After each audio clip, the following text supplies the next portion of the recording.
working on a porcupine quill pipe stem,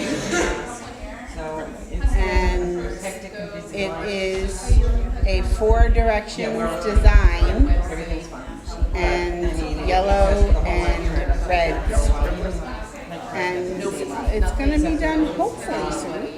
But I love doing stuff that actually has a meaning behind it, and it's a wrap, and it's really not that difficult to do. It's just time consuming, but it's good. Tell us about your materials that you're working with. Well, I'm using a porcupine quill that I got on the side of the road, plucked it, cut it, then I dyed it, and then I am quilling with it. And this is, like I said before, this is a quill wrap. There's about 90 different ways of doing it or more. But this is something that I like to do and make designs in it. And it's for somebody who has a pipe, for a pipe stem. And that's what I'm doing. Probably 4.5, 5 years. So, it's other than I made back Sometimes I just need another little piece. every other night. Hooray, which means hello in Abenaki. Sitting here with my wife. Like I said, she's working on some quill work for a pipe stem. This stem that she's working on is not one that's for one of my pipes, but somebody else had brought their pipe stem in here. But I make all sorts of soapstone pipes, which we collect the soapstone here in Vermont. Most of the stems I use are made out of white ash. It's a very soft pith that you can burn out and make the stems for pipes, which generally come in 2 pieces. I do all sorts of animal effigies. This one's an owl, frog, birds, and then sometimes what's often called a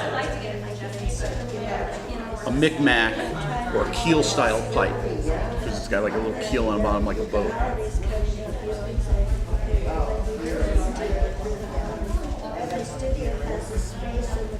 And we do, let's see, some of Linda's wampum stuff in here too. I don't know if you can.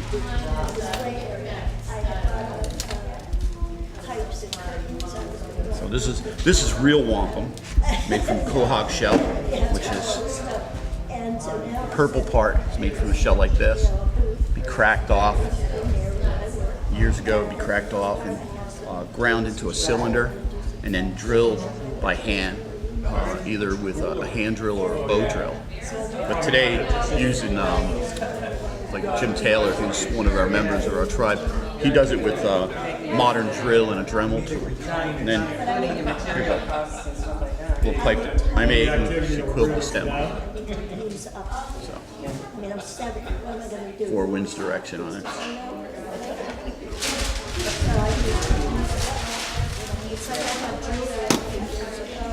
Lynn, where's the? Oh, here's also a wampum belt that she's still working on. This is going to be a belt for our tribe, and it's a marriage belt. And there's a man and a woman holding hands. 4 winds directions on each side. There's going to be some more added to each side of it. But was November? Next November. Next November will be probably the first wedding that this gets used in. So anybody who's a tribal member, when they get married, we lend them the belt from the tribe. And then they generally, 2 people would put their hands, when they get married, something like this, and cross it over. Okay? And would drape over the hands like this.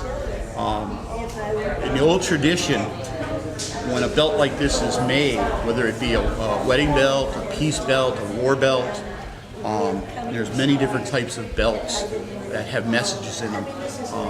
The woman generally who was making the belt would either sing the message into the belt or speak to the belt. Yes. Linda doesn't sing so good, but she definitely talks to the belts a lot.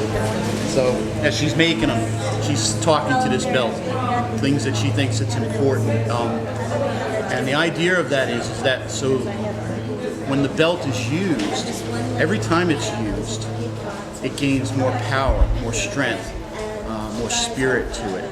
And these things, if you believe in it, they become alive.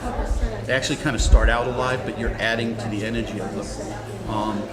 And generally, we would keep them wrapped up. Once they're brought to life and they're being used, we wrap them up in red cloth, because red is a protective color and also adds energy to the belt. So there's, like I said, there's many different types of message belts. In this case, this is a wedding belt. There's condolence belts. And most of your belts that are done in white background, or all your belts that are done in a white background, generally have to do with peaceful connotations. Whether it be a peace belt or a wedding belt or something like that, where a war belt is generally done in dark purple all across the back, and then the generally a tomahawk or a war club might be in the center, and that would be done in the white, and that often would be painted red if you were declaring war on another nation or asking your allies to declare war on another nation. So all sorts of things have to do with the colors, the white, the darkness, kind of like yin and yang. But sometimes a belt can be done mostly in purple too, and that would be just a belt that you were trying to impress upon people that this is an important issue. Possibly because the purple beads were more expensive than the white beads in the past. So, a little bit of history on wampum. And then I do all sorts of metal work with knives and axes and wood carving, like the bowl over there. And all the different type of wampum jewelry and cutouts and stuff.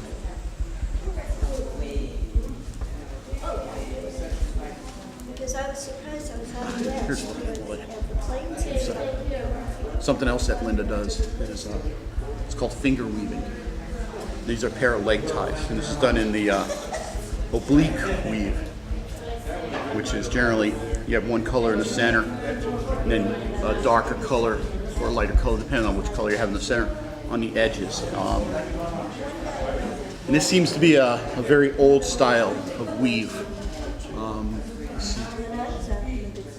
Suzanne over here she was doing some weaving demonstrations before, and there are different styles of weave. So each of those are done a little different way to get the different patterns. But this pattern, from what we can tell, seems to be one of the earlier styles, and then other patterns started to evolve from the earlier stuff.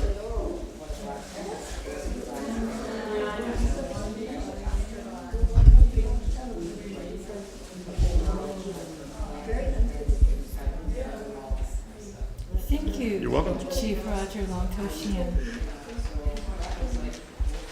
And Linda. Linda Longtoe.